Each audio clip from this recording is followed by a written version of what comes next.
जिंदाबाद जिंदाबाद जिंदाबाद। नहीं चलेगी नहीं चलेगी नहीं चलेगी। नमस्कार, आप देख रहे हैं फेमस इंडिया न्यूज़। और हाथरस में पीड़ित परिवार से मिलने गए जैन चौधरी पर लाठीचार्ज को लेकर भड़के रालोद कार्यकर्ता। हाथरस से पीड़ित परिवार से मिलने गए जैन चौधरी पर लाठीचार्ज के बाद रालोद कार्यकर्ताओं का गुस्सा सातवें आसमान पर है। उनका कहना है कि जिस तरीके से प्रदेश सरकार में लोकतंत्र का हनन हो रहा है वह सरकार की विफलता दर्शाता है। रालोद के जैन चौधरी पीड़ित परिवार से मिलने के लिए कल हाथरस गए थे, जिन पर पुलिस ने बर्बरता दिखाते हुए लाठीचार्ज किया। प्रदेश में हाथरस गैंगरेप कांड को लेकर विपक्षी पार्टियां लगातार सरकार को घेरने में लगी हैं, जबकि पीड़ित परिवार ने साफ तौर पर किसी भी कार्रवाई से अब इनकार कर दिया है और उनका कहना है कि अब वह प्रदेश सरकार की कार्रवाई से खुश हैं। लेकिन इसके बावजूद वोट बैंक की राजनीति की खातिर लगातार विपक्ष की पार्टियां सरकार को घेरने में लगी हैं। विपक्षी पार्टियां लगातार प्रदेश का माहौल खराब करने में लगी हैं। इसी को लेकर मेरठ कमिश्नरी पर सैकड़ों की संख्या में रालोद कार्यकर्ता प्रदर्शन करने पहुंचे। इस दौरान उन्होंने कहा कि हाथरस में पीड़ित परिवार से मिलने गए जैन चौधरी पर लाठीचार्ज क्यों किया गया।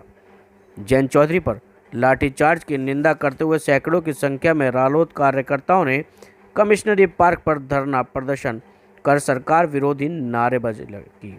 इस दौरान उन्होंने सरकार पर निशाना साधते हुए कहा कि सरकार लोकतंत्र की हत्या कर रही है, जिसको बिल्कुल भी बर्दाश्त नहीं किया जाएगा। इस दौरान पुलिस से रालोद कार्यकर्ता और नेताओं की झड़प भी आप तस्वीरों में देख रहे हैं किस तरीके से रालोद कार्यकर्ताओं की पुलिस से झड़प हो रही है। मौके पर एएसपी भी पहुंचे और सिटी मजिस्ट्रेट से भी रालोद कार्यकर्ताओं की जमकर झड़प हुई, जिसको लेकर पुलिस ने रालोद कार्यकर्ताओं को लठियाया भी।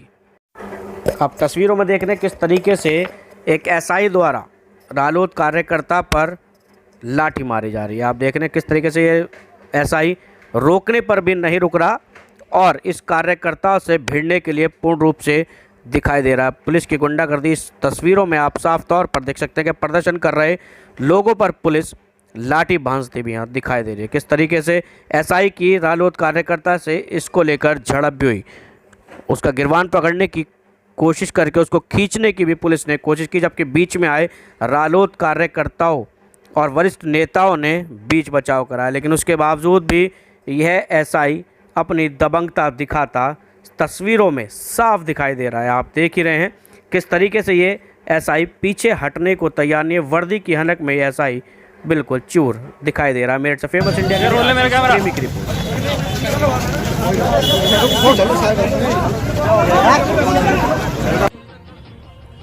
मैं राजकुमार सांगवान हूं और संगठन महामंत्री हूं राष्ट्रीय लोकदल का उत्तर प्रदेश।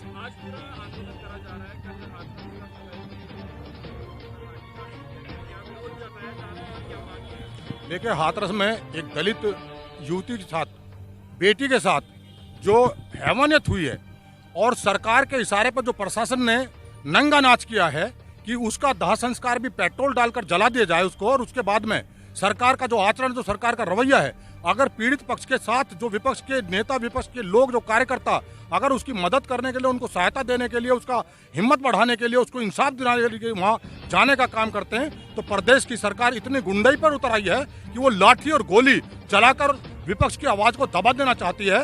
ये मुख्यमंत्री बौखला गए हैं। ये बौखलाई सरकार का नतीजा है। जिस तरह पुलिस से वो कार्रवाई करा रहे हैं, कल जैन चौधरी जी पर पुलिस से कातिलाना हमला कराने का काम किया, ये सरकार के इशारे पर हुआ है। इसके पीछे दूसरी मंशा नहीं है कि विपक्ष की आवाज को दबाया जाए, जो पीड़िता को इंसाफ दिलाने के लिए जो जनमत जो उसके साथ खड़ा है उसको रोका जाए। मैं सीधा आरोप लगा रहा हूँ कि प्रदेश की सरकार और सरकार इसके जो मुखिया हैं, उसके जो इर्द गिर्द कुछ अधिकारी हैं, ये भारतीय जनता पार्टी और सरकार को लेकर डूबेंगे।